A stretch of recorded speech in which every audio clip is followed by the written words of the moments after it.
¿Sí se ve ya? Sí, ahora podemos Sí. ver la presentación. Pueden empezar entonces. Bienvenidos todos a la clase. Hoy tenemos la exposición del último equipo y finalizando continuaremos entonces con nuestra sesión normal. Adelante, por favor.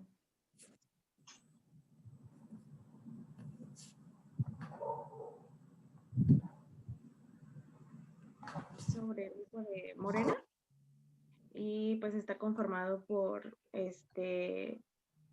Rosy, Manuel, Nancy y yo. Y pues primero que nada vamos a explicarles quién es el grupo Morena, diciendo quiénes lo integran.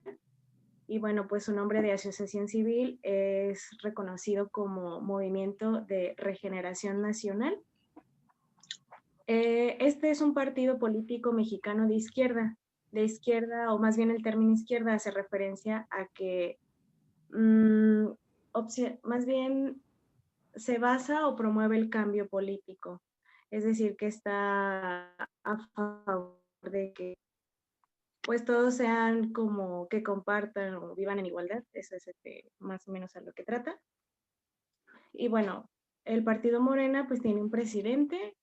El presidente es Mario Delgado Carrillo, una secretaria general, Citlali Hernández Mora. Su fundador fue Andrés Manuel López Obrador. Y fue creada el 2 de octubre del 2011. Y bueno, pues vienen varias fechas ahí, pero pues no estoy muy segura por qué hay tantas fundaciones, digamos. Bueno, actualmente aquí aparece una barra. De los 500 diputados, 251 actualmente pertenecen a ella. Senadores son 59, gobernadores actualmente son 6. Por la división política, digamos, son actualmente 6. Alcaldes 346 y legisladores estatales 40. Al final les vamos a pasar como un video para resumir todas aquellas cosas y quede más claro.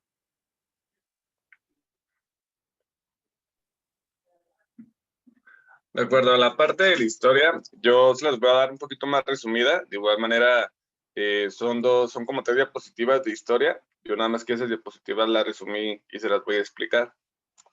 En el 2010 fue un gran movimiento trascendental para la nación, ya que el partido Izquierda comenzó como una asociación civil llamada, como lo dijo Majo, Movimiento de Regeneración Nacional.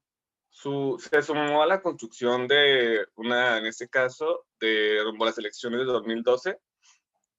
En ese año, Andrés Manuel López Obrador decide separarse del partido del PRD y seguir su carrera política en Morena, dando fruto a algo que va a ocurrir más adelante, que sería en el 2018. En su organización política tienen una frase la cual los hace, en este caso, destacar de los demás partidos, la cual dicen que solo el pueblo puede salvar al pueblo y que el pueblo organizado puede salvar a la nación. Esto a Morena lo ha servido muchísimo para poder destacar de los demás partidos, como bien se los menciono, y sobre todo Morena también lo que tiene es que ellos adoptaron a personas de otros partidos, tanto del PRD como del PAN, del PRI, para que su campaña fuera creciendo más y más y más y la gente los pudiera apoyar mucho más. Esto a la vez lo puede beneficiar o a la vez lo puede perjudicar, porque él está en contra del posicionamiento del modelo neoliberal, el cual va en contra de ciertas cosas, pero a la vez de traer otros partidos puede ser una gran ventaja para el partido Morena, pero a la vez, como le menciono, puede ser una desventaja, porque si los otros partidos tienen una mala fama, entonces al momento de traerlos a Morena, pues puede también Morena esa mala fama de que está trayendo gente de otros lados. Pero sin embargo, hasta ahorita el partido Morena pues, ha dado buenos frutos a lo que ha mencionado la gente. Unos están de acuerdo, otros están de desacuerdo. Yo, como una vez mencioné, yo no soy tan fan de la política. A mí, la verdad, la política no me interesa. Pero, pues, a lo que ha dicho la gente, pues, está muy convencida. Entonces, bueno, llegando con lo de las fechas, lo que viene siendo el 9 de julio de 2014, Morena obtiene su registro ante el INE como partido nacional.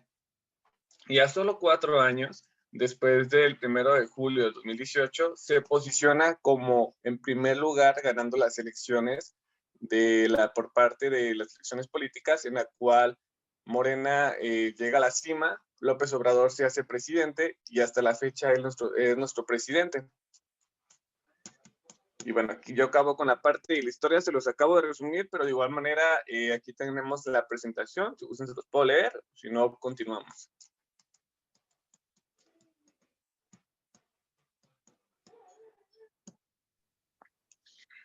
Bueno, ahora yo les voy a hablar sobre los principios que tenía Morena.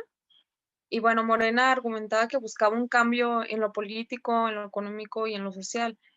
Eso se logró, eso lograría un impedimento de principios éticos a nuestro movimiento y definiéndolo con derechos humanos, la libertad, la justicia y la dignidad de todos. Bueno, ellos plantearon 10 principios, los cuales les voy a mostrar en la siguiente diapositiva.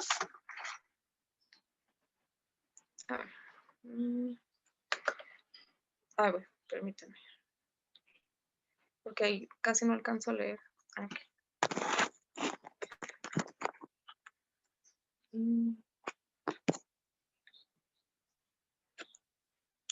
Bueno, su principal principio, vaya la redundancia, fue el cambio verdadero del país comienza por cambiar la forma tradicional de intervenir los asuntos públicos. Bueno, esto quería decir que el movimiento concibe la política como una vocación de servicio, como un trabajo en favor de la colectividad, como una forma de servir a México.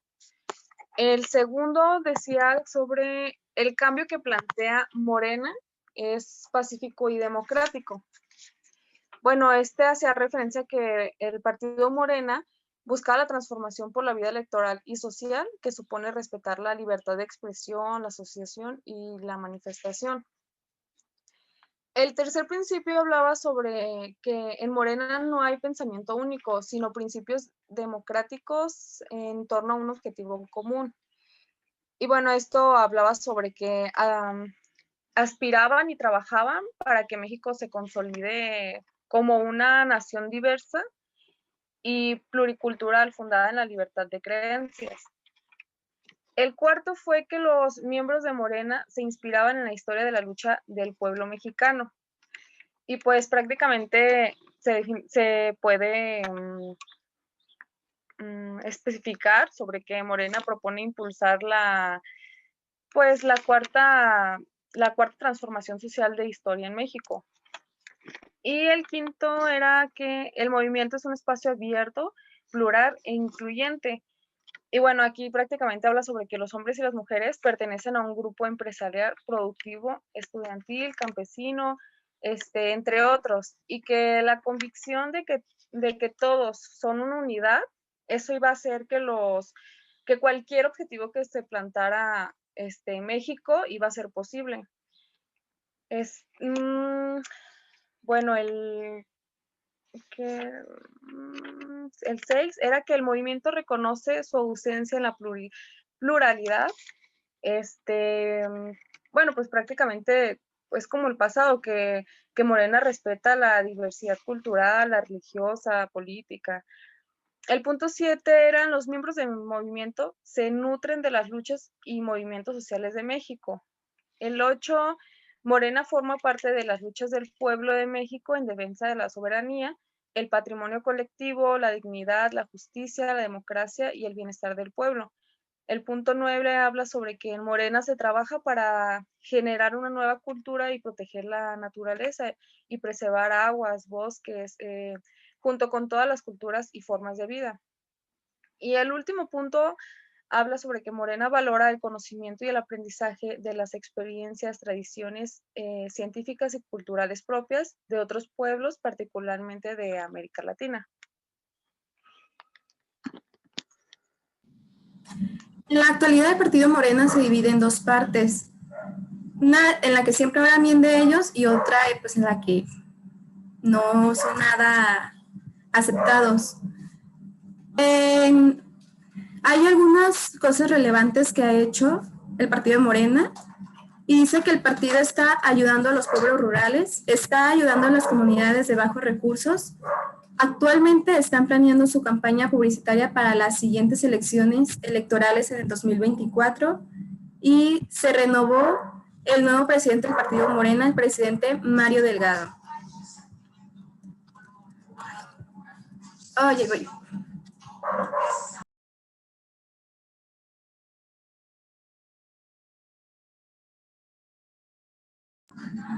Morena en la actualidad cuenta con demasiados problemas dentro de su partido y fuera de él.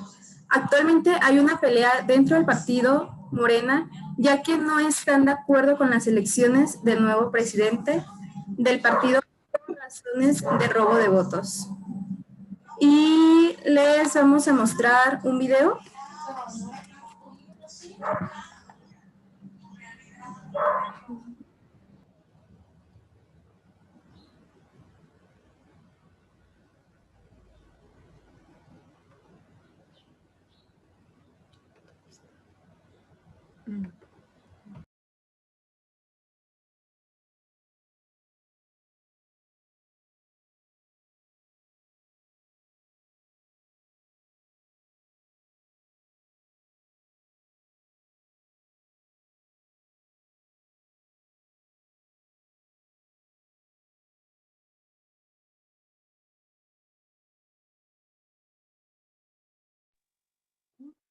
No se escucha, Rosy.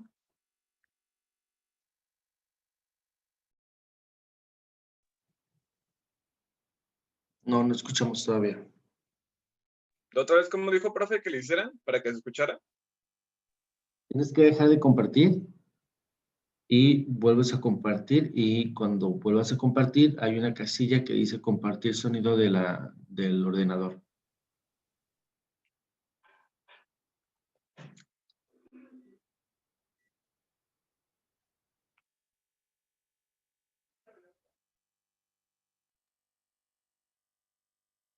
De regreso a nuestro país, se dice que con el reciente triunfo de Andrés Manuel López Obrador, por primera vez un partido de izquierda llegó a la presidencia. El 1 de julio se consolidó un camino que comenzó a recorrerse hace ya 8 años.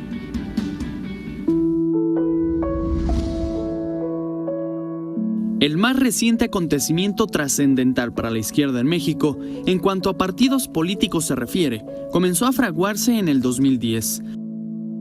Una asociación civil llamada Movimiento de Regeneración Nacional, Morena, se sumó a la construcción de una izquierda fuerte rumbo a las elecciones del 2012. Ese año, y un hombre, un tabasqueño,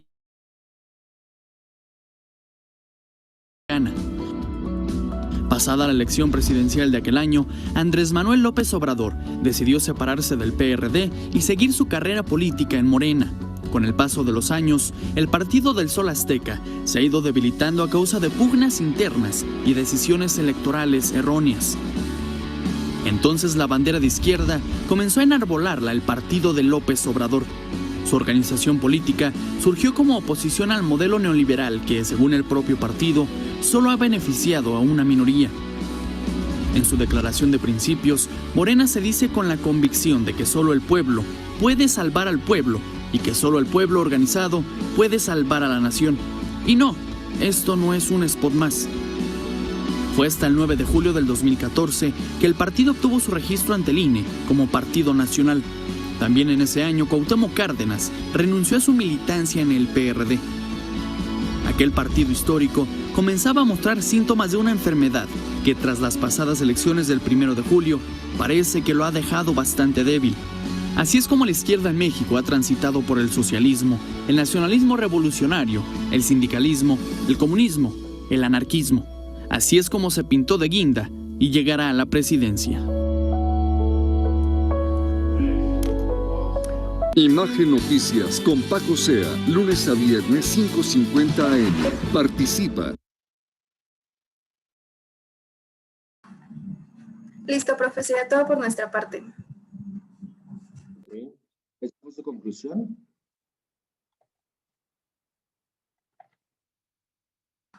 Perdón, no lo escuché. Preguntaba que si esa fue su conclusión o alguien tiene algo más que agregar. Esa fue nuestra conclusión.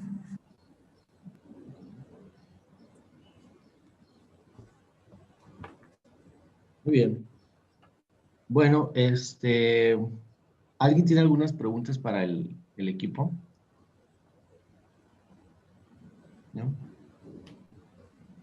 Bueno, les pregunto, equipo, ¿qué es lo que les da la ventaja a este partido político sobre el resto de los partidos? Que ya se habían ganado de cierta forma a cierta población, se podría decir, porque cuando estuvo Andrés Manuel en el PRD, él tenía un lema, una frase que decía, para el bien de todos, primero los pobres, y fue precisamente lo que él hizo. Se fue a las zonas más pobres y fue donde inició él y trató de ganarse ese pueblo, y una vez ganado es cuando se separa y ofrece un nuevo partido con objetivos, pues se podría decir que más atractivos, ganándole ventaja, claro, porque era para él, bueno, él decía que eran cosas que supuestamente a lo mejor otros partidos no te iban a dar. Entonces, hacer un nuevo partido, hacer alguien que ya conocían, porque él participaba mucho en las zonas que le digo que eran pobres, y hacía escuelas o ayudaba con las cosas como de reparación de carreteras y cosas pequeñas, se podrá decir, pero se ganaba el público. Entonces, al momento que él se cambia, pues realmente se llevó con él ese público. Entonces, pues es lo que le dio ventaja sobre otros partidos, que ya lo conocían de cierta forma y pues que les dio confianza. ¿De qué partido político venía Andrés Manuel? ¿Recuerdan? PRD. PRD. Bien, bien. Antes de que surgiera Andrés Manuel como figura de oposición, el PRD contaba también con otro personaje que era, digamos, muy similar a la figura de Andrés Manuel, que también siempre figuraba como oposición. ¿Alguien recuerda o por casualidad sabe quién es? Cuauhtémoc Cárdenas. Exactamente, Cuauhtémoc Cárdenas. Y precisamente, no sé si recuerdan, en el video lo hacen mención a él. ¿Alguien recuerda escuchar el nombre de Sí, que dijo que renunció. Exacto. Era presidente del PRD. Exactamente, ¿no? Entonces, alguien o un personaje de oposición siempre ha habido en la historia. Digo, el que seguramente es más familiar hacia nosotros es Andrés Manuel, porque, bueno, nuestra generación, o bueno, su generación y tal vez mi generación, que somos no tan mayores, somos adultos jóvenes, hemos siempre visto a Andrés Manuel en las boletas como parte de la oposición. Pero previamente a Andrés Manuel hubo un personaje que también siempre estuvo en las boletas. Sin embargo, él nunca logró llegar a la presidencia, ¿no? Y fue Cuauhtémoc Cárdenas. ¿Saben de quién es hijo Cuauhtémoc Cárdenas? Lázaro Cárdenas. Exactamente, Lázaro Cárdenas. Entonces vean cómo, a pesar de que cuando nosotros hablamos de la expropiación petrolera y de Lázaro Cárdenas, y que lo vemos de pronto demasiado lejos y decimos, pues marzo, la expropiación petrolera, realmente no está tan lejos aquellos acontecimientos históricos y políticos de nuestra realidad y de nuestro día a día, ¿sí? O sea, no estamos tan alejados de todos aquellos acontecimientos del pasado, ¿ok? Entonces, eso para que de repente como que decimos, bueno, el comentario que hizo su compañero al principio, no me interesa la política, y estoy de acuerdo. Muchas veces la política puede ser un poquito enfadosa o poco atractiva, ¿no?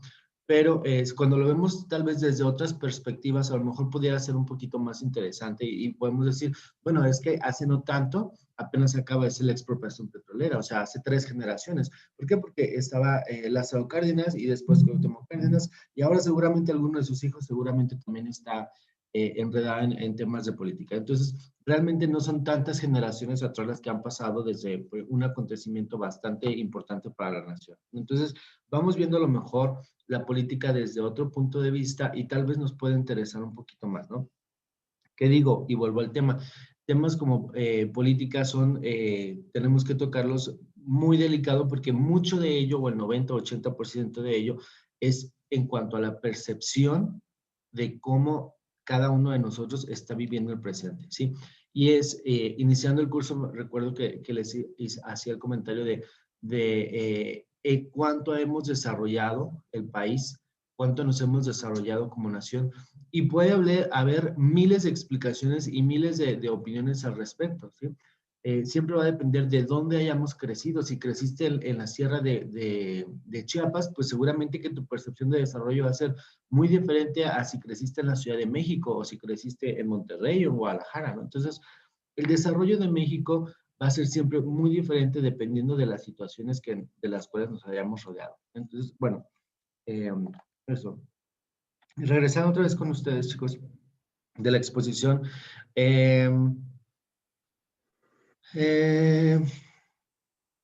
¿Recuerdan si Morena está a favor o en contra del neoliberalismo? Está en contra del neoliberalismo. Está en contra del neoliberalismo, correcto. ¿Y qué es el neoliberalismo? Abierta la pregunta para todo el salón, no solamente para los del equipo.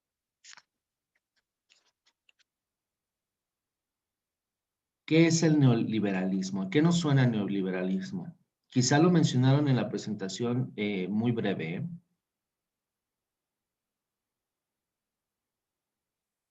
¿Qué se recuerdan que es el neoliberalismo?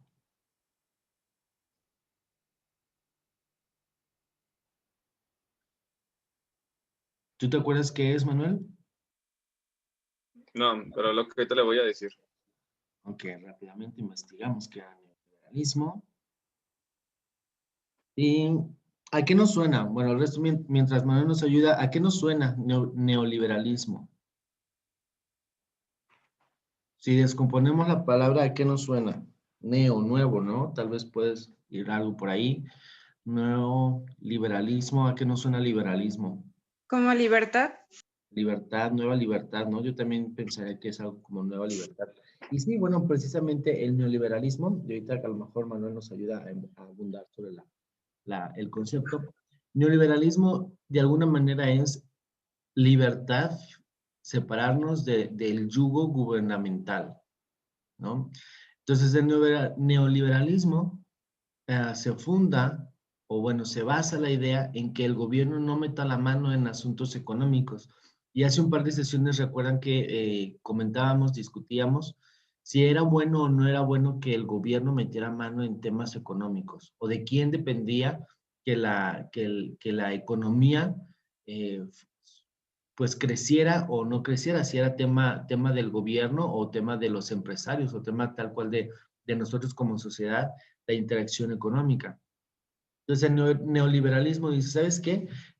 Gobierno, no te metas en asuntos económicos, que nosotros como empresarios y como parte de una sociedad que puede estar tomando decisiones, vamos a hacer crecer la economía, ¿sí? Entonces vamos a ser capitalistas de alguna forma, ¿no? Entonces los que con la revolución industrial, los que se empezaron a hacer más poderosos y más enriquecidos, pues eran los que tenían dinero para comprar la maquinaria, ¿no? Entonces el modelo, digamos que se puede desprender de la revolución industrial, donde empezó el capitalismo y empezaron las ganas de hacernos más ricos, ¿no? Entonces decíamos, ¿sabes qué, gobierno? Hasta un lado, que la economía está saliendo, nos está quedando tan chido que no necesitamos de tu mano. ¿Por qué? Porque si nos metes mano, seguramente vas a empezarnos a cobrar más impuestos, seguramente vas a querer empezar a crear tus propias empresas, y entonces vas a copiar los modelos de negocio que nosotros los empresarios ya hemos empezado a hacer.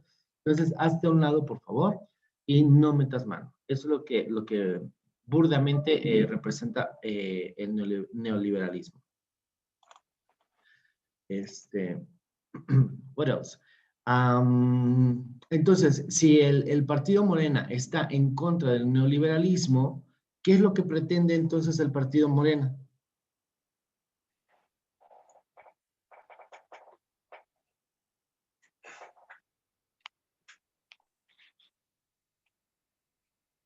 Como usted dijo, ¿no? Que está a favor bueno, está en contra de que haya esclavitud o que de la pobreza, quien no quiere que el gobierno se meta mucho con las empresas. Yo lo entiendo de esa manera. No sé si estoy bien, profe. ¿Qué más ideas tenemos? Que el gobierno sí se meta en los temas económicos. Que el gobierno sí se mete en temas económicos, ¿no? ¿Y qué pasaría si el gobierno sí se mete en temas económicos?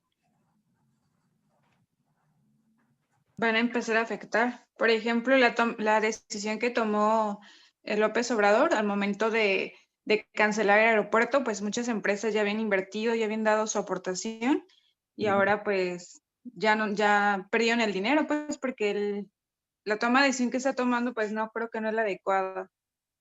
Y así como ese ejemplo, pues creo que hay muchas empresas que, pues por varias leyes que el gobierno está tomando, nuevas normas, pues ya están empezando a limitarse.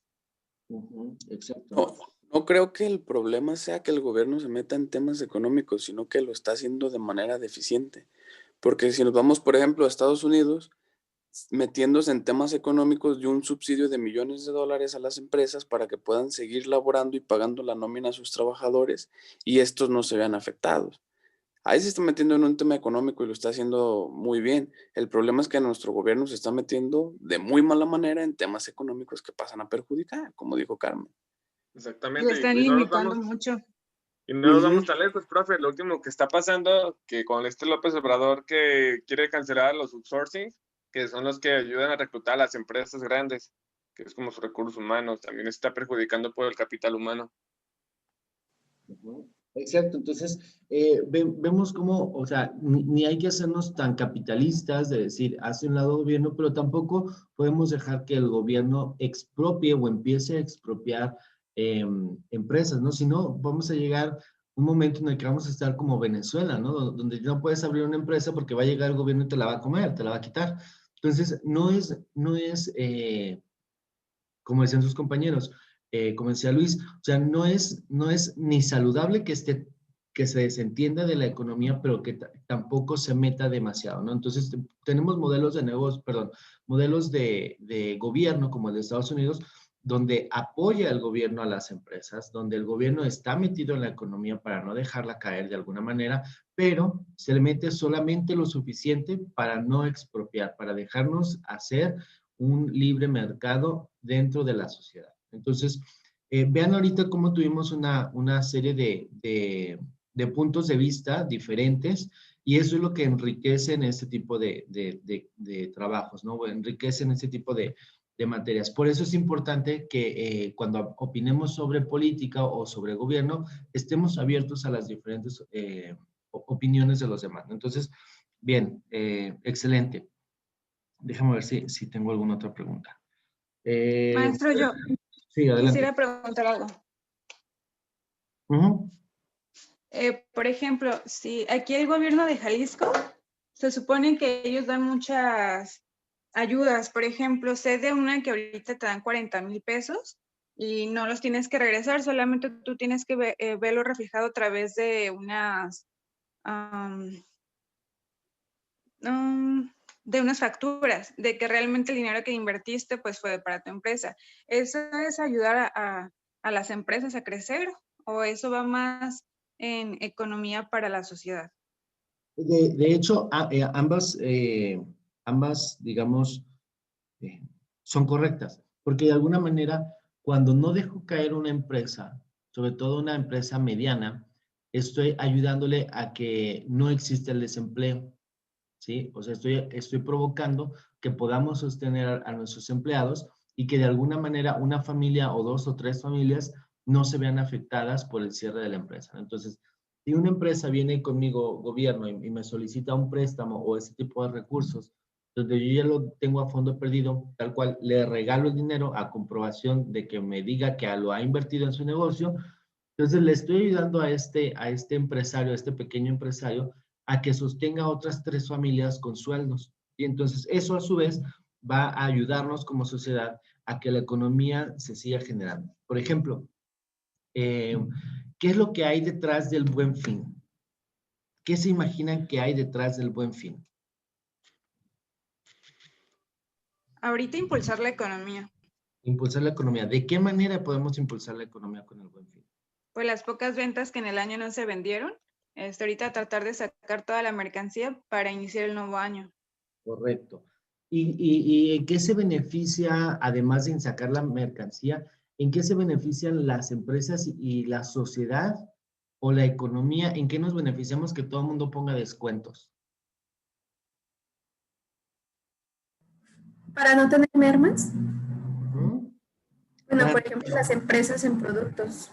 Correcto, para no tener mermas, sacamos el inventario viejo, pero lo más importante de todo es poner el dinero en circulación, ¿sí?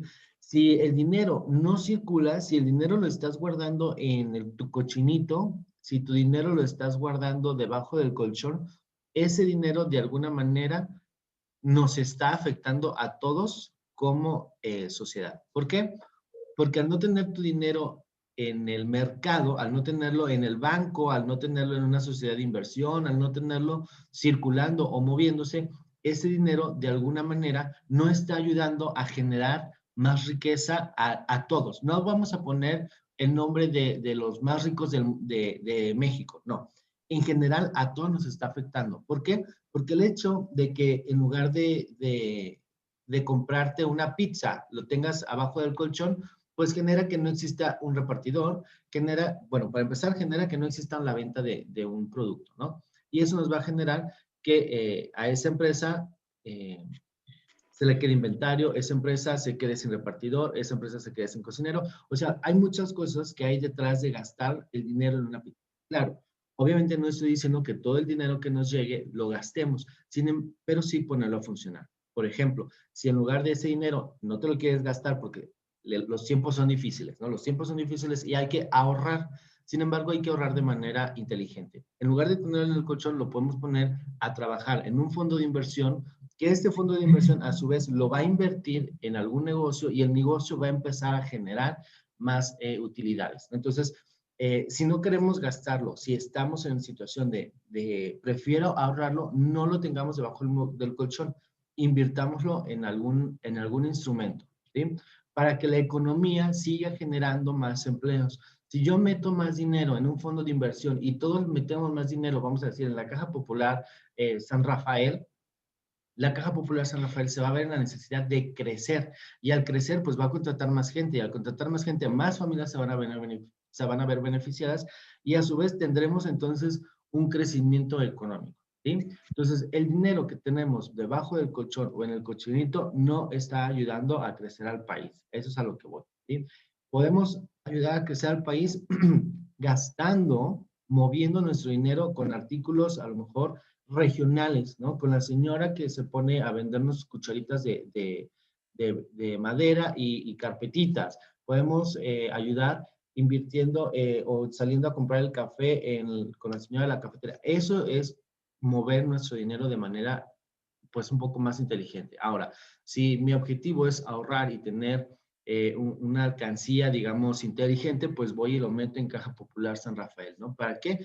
Para que eso a su vez genere más empleos o mayor actividad económica, ¿no? Bien, ¿qué más? ¿Qué más tenemos? ¿Preguntas, comentarios? Sí, yo, acerca de eso del Buen Fin, ahorita pues la mayoría de la sociedad o las personas que he escuchado se quejan y reclaman al gobierno, sobre todo aquí el gobernador, porque dicen que pues que si no trabajan por lo mismo del botón de emergencia pues no hay dinero. Pero pues no se ve reflejado en las compras. Hay mucha gente que ahorita está aprovechando el Buen Fin al 100. Eso es como muy contradictorio, ¿no? De alguna manera Pero sí es eso... contradictorio, pero, o sea, sí he visto, por ejemplo, yo en mi experiencia, bueno, yo casi todos los días voy a la Gran Plaza y estas semanas que ha estado el Buen Fin, he visto poca gente, pero como dices, sí he visto movimiento económico. Entonces, claro, de alguna forma nos tienes restringidos con el botón de emergencia, pero por otro lado queremos reactivar la economía. Entonces es como dices, un poquito contradictorio. Bueno, ¿cómo quieres que reactivemos la economía si nos estás limitando de alguna forma, ¿no? Y bueno, ahora también, todas estas decisiones que los políticos van haciendo, como ya vimos en el caso de Andrés Manuel, son decisiones económicas que algunos van a beneficiar y algunos otros van a afectar, ¿no? Por ejemplo, cuando se decidió aquí en Jalisco el botón de emergencia y quitarnos los servicios de transporte público a las 7 de la tarde, tal vez en la teoría funcionaba perfecto, en nuestras cabezas funcionaba perfecto, decir, bueno, a las 7 de la tarde todo el mundo ya tiene que estar encerrado en su casa, pero ¿qué es lo que sucedió? Que el grueso de la población, pues utiliza obviamente el transporte público. ¿Qué es lo que lo empezó a generar? Pues que hubiera aglomeraciones, lo cual no queríamos que sucediera, esperando el transporte público en punto de las 7 de la noche, ¿no? Entonces, como dices, son decisiones que a lo mejor, y no es que no sean bien pensadas, sino que tienen a lo mejor una repercusión mucho más allá de solamente el decir, bueno, a las 7 de la tarde quiero que todo el mundo ya esté metido en su casa para que no nos infectemos. Entonces, un cúmulo de decisiones políticas son los que pueden llevar ya sea a la presidencia a un candidato o de plano pueden retirarlo totalmente de la contienda, ¿no? No sé qué opinan acerca de esta última decisión que tomó el gobernador sobre el botón. Pues para mí estuvo A mí bien. bien. ¿Bien? Para mí también, Sí, el problema creo que hubo aquí fue que muchas empresas no respetaron lo del horario de salida. Porque, bueno, el primer día me tocó ir a recoger a mi cuñado Andares de su trabajo y había gente de ahí de Andares que todavía no salía de trabajar, nos había platicado él, que a las 8 porque llegamos tarde por el tráfico y decía que todavía tiendas que estaban abiertas, entonces creo que también por eso se hizo como todo ese conflicto, ¿no? De transporte y todo eso. Claro. Uh-huh. ¿Alguien se vio afectado? ¿Alguien tuvo que tomar el transporte público esos días? No, ¿va? Creo que No, es pero precisamente... bueno, yo, por Ajá. ejemplo, lo que noté respecto a eso, yo trabajo en la Plaza de Galerías, pero más bien yo sentí que fue la gente, o sea, los consumidores, quienes no respetaron el horario, incluso se molestaban, porque, por ejemplo, la plaza ponía su horario, ¿no? De que 6:45 ya nadie podía entrar, pero la gente, o sea, todavía contestaba muy grosera a los guardias, o sea, más bien es la sociedad que no entienden horarios, que no se apegan a las nuevas normas. Entonces siento que eso es lo que causó este conflicto. Y obvio, por ende, a los trabajadores, pues si había gente que no salía de la tienda, pues obviamente ellos tenían que seguir cumpliendo con su horario laboral. Entonces, a seguir atendiendo para desalojar el lugar y ya poderse retirar. Y creo que yo por eso empezaron el tráfico, los camiones iban súper llenos, entonces creo que más bien es que la sociedad nos tenemos que apegar a las nuevas leyes y cumplirlo. Bien. yo Si no, yo pienso creo que que era, mejor dicho, los empresarios, porque, o sea, las personas pues sí no entendemos, pero también en cuestión de la zona, por ejemplo, donde hubo más aglomeración fue en zona centro. Y yo en alguna ocasión trabajé en esa zona y yo recuerdo que mi horario de trabajo era de 9 a 8 de la noche. Y cuando el negocio donde yo trabajaba cerraba, todos los demás negocios ya habían cerrado. Y de verdad era así de que si acaso 2 o 3 locales que cerraron al mismo tiempo que nosotros. Entonces, pues la verdad yo siento que eso, o sea, fue algo absurdo de que de repente piden que cierren antes y se acomode toda la gente, o sea, ya todas las empresas querían cerrar y los negocios a la misma hora, cuando realmente pues no debió haber pasado porque ellos ya cerraban a una hora, o sea, no les afectó. Yo siento que ese horario fue pensado pues precisamente en ese tipo de zonas. Dieron un horario laboral, pues se puede decir razonable. Realmente los únicos que tenían abierto pues podrían ser restaurantes o bares, pero en cuanto a los demás negocios, pues no, realmente ellos cerraban normalmente a esa hora, entonces no entiendo por qué de repente todos querían cerrar a la misma hora, porque en cuestión de la gente, pues ponle que sí quieran seguir consumiendo, pero bueno, es como cualquier cosa. Si tú abres una plaza en esta temporada, ¿no? Que es temporada alta, y tú dices que vas a cerrar a las 9, cierras a las 9. O sea, ya después de una hora no dejan entrar, y independientemente de si la gente se enoja o no. ¿Por qué? Pues porque es tu horario de trabajo. Entonces, pues, no sé, siento que no fue culpa del hecho de querer seguir atendiendo personas, sino pues de las empresas que quieren cerrar más tarde. Ok, bien. O sea, ven cómo tenemos diferentes puntos de vista, y lo que me sorprende, o sea, lo que me sorprende es que vuelvo al punto inicial del primer día del curso. O sea, me sorprende que nadie hayamos tomado el transporte público, ¿sí? Entonces, fíjense cómo a todos de alguna manera el hecho de que quitaran el transporte público, por lo que ustedes me comentan, a nadie de los 20 que somos aquí, a nadie nos afectó realmente, ¿sí? Entonces, fíjense cómo estamos, y voy a decirlo muy burdo, estamos por encima de la media que sí tuvo que tomar el transporte. Entonces, nuestra realidad difiere muchísimo de las personas que sí tuvieron que tomar el transporte público durante esa época. O sea, ya desde ahí tenemos una visión corta y limitada de lo que sucede en todo el país y en el desarrollo económico del país. ¿Sí? ¿Por qué? Porque nosotros ni siquiera nos vimos afectados con el hecho de que el transporte público se fuera a las 7 de la noche. Entonces, es mucho como de ponernos a pensar qué es lo que nos ha movido, o cómo ha sido el desarrollo económico, o cómo los partidos políticos, o cómo el gobierno ha metido mano o no ha metido mano, y cómo nos ha afectado, perdón, a nosotros. Ahora, durante los últimos 5 minutos, ¿qué creen que haya sido el detonante para que Andrés Manuel, lo mencionaron más o menos durante la presentación, cuál habrá sido realmente el detonante para que Andrés Manuel hubiera llegado a la presidencia?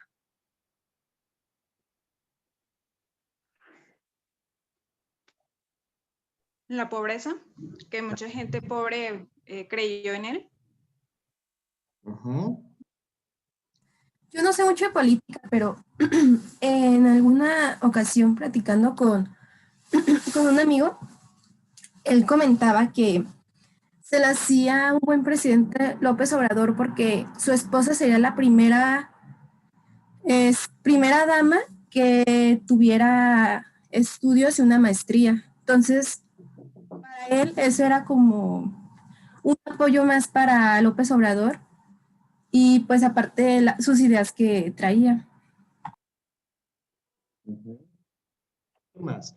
Una de las cosas importantes que mencionan es pues que sus mayores seguidores eran los pobres, ¿no? Yo, bueno,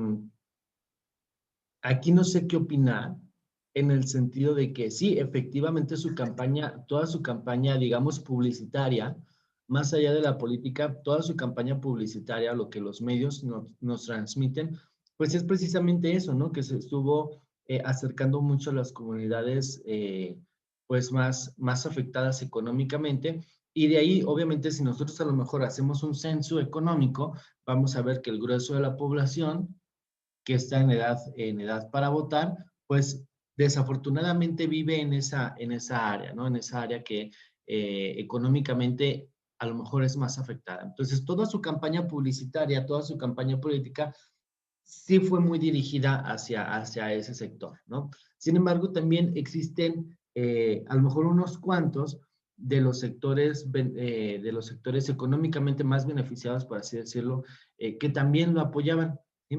¿Por qué? Y ellos lo apoyaban ya desde otra perspectiva, ¿sí? Desde ahora sus ideales políticos, ¿no?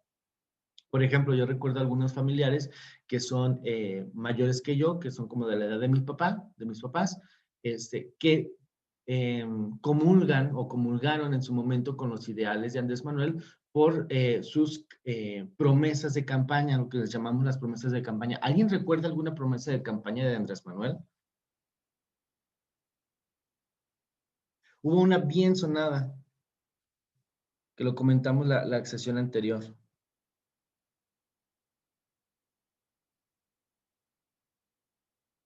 Por ejemplo, el que comentamos en la sesión anterior era no aumentar los precios del combustible, ¿sí? Bajar el precio de la gasolina y los otros combustibles, ¿no? Entonces, muchas veces las promesas de campaña son los que nos hacen atractivos Y precisamente el discurso político de cada uno de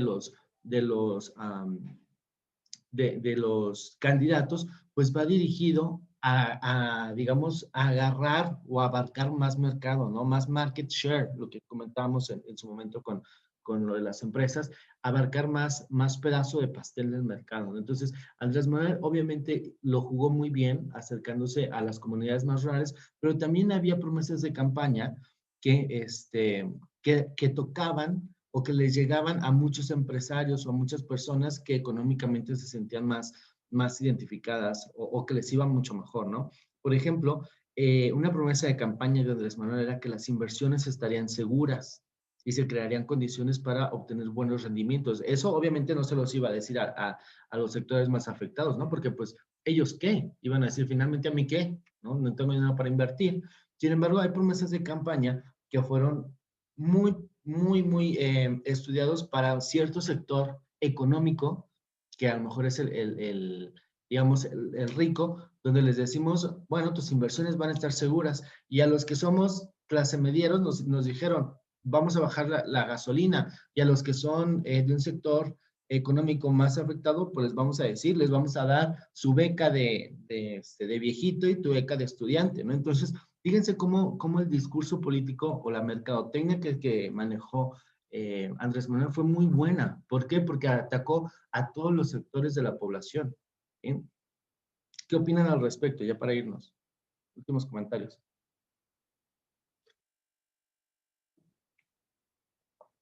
¿Qué opinan sobre la campaña de Andrés Manuel? Pues sí, movió mucha gente, ¿no? Creo que también ahí mencionó algo sobre los ninis, que les iba a dar beca también, ¿no? Creo algo así decía él, me acuerdo. Correcto. Y pues sí. Entonces, solamente ya para resumir, irnos con este último tema.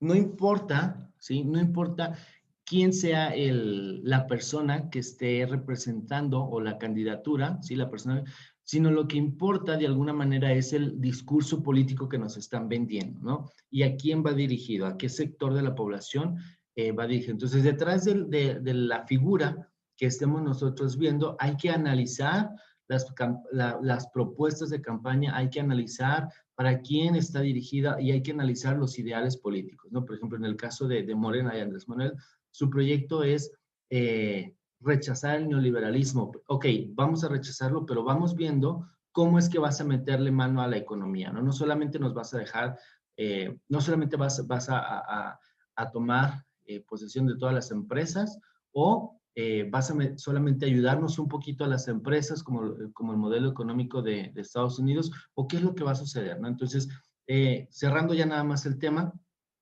no nada más opinemos, digamos, por opinar. Hay que ver cuáles son las promesas de campaña y pues vamos viendo a ver si nos conviene o no nos conviene votar por cierto personaje que puede ser de izquierda o de derecha, ¿no? Bien. Ya nada más para cerrar, esta semana teníamos preparado contestar un quiz, pero no alcanzamos a revisar el tema, entonces esta semana no tenemos actividad de tarea ni quiz por realizar. ¿Vale? Bien, ¿algo más? ¿Preguntas, dudas, aclaraciones? ¿En qué se basa usted para votar por alguien? Precisamente en las promesas de campaña, fíjate. Pero pues de cierta forma todos prometen lo mismo, ¿no? Claro, todos prometen lo mismo, pero una de las cosas es, yo por ejemplo reviso promesas de campaña y reviso qué es lo que hizo, porque generalmente no son personas que las pusieron de la noche a la mañana, ¿no? Entonces vamos viendo qué es lo que hizo a lo mejor en su gobernatura, por ejemplo. Obviamente se rumora mucho que Alfaro se va a lanzar como candidato para algún hueso grande, se rumora que incluso que para presidencia. Entonces, ya desde ahorita hay que echarle ojo a qué es lo que está haciendo aquí en Jalisco. Y si yo no viviera en Jalisco, pues me podría investigar después como, pues, ¿qué hizo en Jalisco este señor? ¿Cómo manejó? Obviamente ahorita, por ejemplo, Alfaro tiene digamos, todo el mundo está volteando a ver a Alfaro porque está haciendo cosas muy distintas al resto de la República. Entonces, se habla de Alfaro aquí en Ciudad de México y en muchos estados. Entonces, ya desde ahorita hay nombres que te van a ir sonando. Entonces hay que ir viendo qué es lo que están haciendo, cuáles han sido sus aciertos, y después ya revisar obviamente las promesas de campaña y decir, bueno, me late, me gustó lo que hizo en Jalisco el señor Alfaro, pues a lo mejor sí sería buena opción votar por esta persona, ¿no? Yo así es como más o menos. Claro que no es una receta que a todo el mundo le puede funcionar, ¿no? A lo mejor hay quien se basa más en números, se mete más a profundidad a hacer análisis y pues ya determinará su mejor voto, ¿no? Así. ¿Qué más? Profe, ¿Me podría dar su punto de vista? ¿Y de qué? De cómo ve el gobierno aquí de Jalisco, o sea, acerca de Alfaro. Fíjate que me gustaba mucho la forma de gobierno de Alfaro, por lo menos me tuvo convencido un buen rato. Sin embargo, ahorita ya lo estoy viendo como muy, de alguna forma, un poco política, un poquito agresiva, ¿sabes? Como que todo esto, al principio sentí que lo estábamos manejando muy bien. Por ejemplo, echar a andar o terminar el proyecto del tren ligero, que no fue precisamente él quien lo inició, pero que sí por lo menos lo terminara, eso me convenció mucho. Todas las cosas que son, digamos, de desarrollo para la sociedad, a mí en lo personal me emocionan mucho. El hecho que tengamos más líneas de metro, más líneas de tren, que no sé, que desarrollen a lo mejor una mejor carretera, mejores comunicaciones, eso yo siento que habla muy bien de los gobernantes, ¿no? ¿Por qué? Porque precisamente desarrollan la población. Sin embargo, ahorita ya estoy ahorita en la etapa en la que me estoy desencantando, ¿no? Sucede como cuando empiezas a andar con un chavo, una chava, que al principio todo lo ves romántico, lo ves guapísimo, la ves espectacular, y van pasando los años o van pasando los meses y dices, como que este lunarcito ya no me está agradando tanto, ¿no? Entonces estoy en ese proceso en el que me estoy desencantando de Alfaro, pero todavía le tengo fe, le tengo esperanzas a ver cómo vamos a terminar con él. Esa es mi perspectiva. Siento que lo ha hecho pues bastante bien, sí me gusta, pero ahorita estoy en el proceso de estar desencantándome, como el desenamoramiento de Alfaro. Eso. Gracias. ¿Algo más?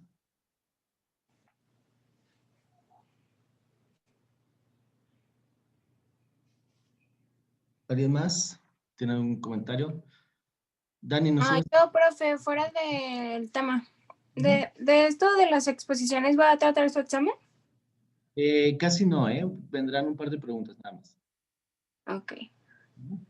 ¿Pero de qué va a tratar? ¿El examen? Ajá. Mira, en el examen, los temas que hasta ahora hemos visto, ya te digo, todavía tenemos 2 temas pendientes que vamos a tocar. Me parece que es a final de mes cuando tenemos el examen, ¿correcto? Creo que sí. O es la próxima semana, ¿no? Según yo es como del 30 al 4, ¿no? Pues había escuchado que era la próxima semana, pero la verdad no estoy muy segura. Bueno, si es de la próxima semana, entonces sí va a ser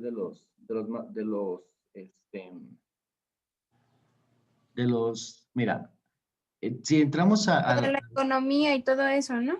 si entramos al curso, el examen va a tratar de los tipos de Estado y gobierno, de las monarquías parlamentarias y absolutas, pues de lo que han expuesto, de la revolución industrial, que también es esa exposición. Hay un tema que yo lo di que es el de economía, los 3 partidos políticos, y el último tema que estaríamos tocando, si nos da chance, o sea, si tuviéramos otra sesión más, sería el de sociedad moderna y sociedad mexicana. Entonces, de no hacerlo, nos quedaríamos hasta historia de Morena, pues sí, historia de Morena. En la sección de actividades de aprendizaje, está ahí marcado el segundo parcial y son las presentaciones que están ahí cargadas, visibles. Okay. ¿Vale? Sí, gracias. De todas maneras, si la próxima semana tenemos examen, le mando un mensaje a nuestro concejal y ya le diré cuáles son las presentaciones. ¿Vale? Muy bien. Gracias, profe. Perfecto. Si no hay más preguntas, vámonos a nuestro break, que ya nos pasamos un par de minutos. ¿No más preguntas? Muy bien. Entonces, nos vemos la próxima semana. Hasta luego. Gracias.